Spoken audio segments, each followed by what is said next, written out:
From independence in 1960 to date, conversations in Nigeria surround the attempts of establishing a viable national carrier. The most successful was Nigeria Airways, which survived from 1971 to 2003. After liquidation in 2003 under the Olusegun Obasanjo administration, the most lingering effect is the severance package owed former workers. There have been protests, dialogues to press home the demands. Most recently, President Muhammadu Buhari this month approved the immediate release of 22.6 billion naira as part of the payment owed.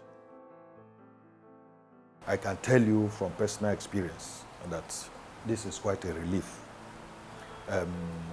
It's been a very harrowing experience for majority of my colleagues. When we hear immediate payment, we do not know how immediate.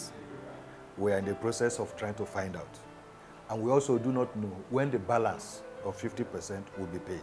We are still in the dark with regards to that. But of course, our hope is that this immediate payment will be immediate in terms of 1, maximum 2 weeks. We also hope that the 50% balance will follow, in quite due course. Now a flashback to the Farnborough Air Show in July. Nigeria's Minister of State for Aviation, Hadi Sirika, revealed the news of a fresh attempt to establish a new national carrier with the name and logo unveiled. But today, the project, which was expected to kickstart operation in December this year, was suspended. I was shocked when I heard that announcement. Right from day one, right from the beginning, I kept saying, we are talking of national carrier. We are not talking of government carrier like Nigerian Airways. I don't think government will go ahead to cancel it. If government cancel it, it's a shame on everybody. It's a big shame on us. We need a national carrier or a flag carrier. And when you have a flag carrier, I always say, don't make it a private driven. Let it go to the stock exchange. Government may not have a dime inside it, but let it go to the stock exchange so that it becomes a public. Because the international route they are going to offer, the Basa route, doesn't belong to them. It belongs to you and I. We have a lot of experiences in the past.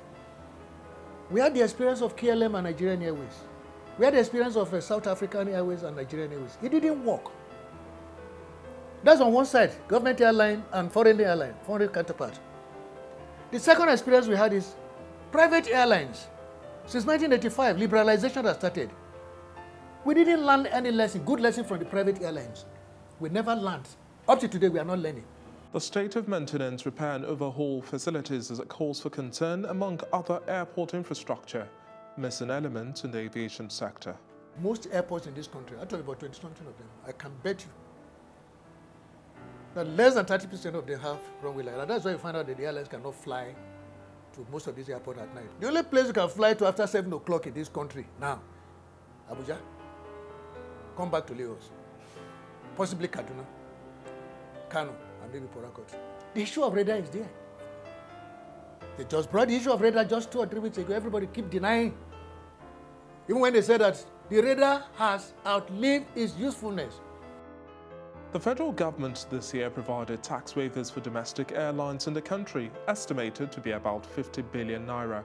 However, from the perspective of the airlines, there are some pertinent issues yet to be addressed. On the issue of airlines paying their bills, one of the things that is not there at this time is accurate on-time billing.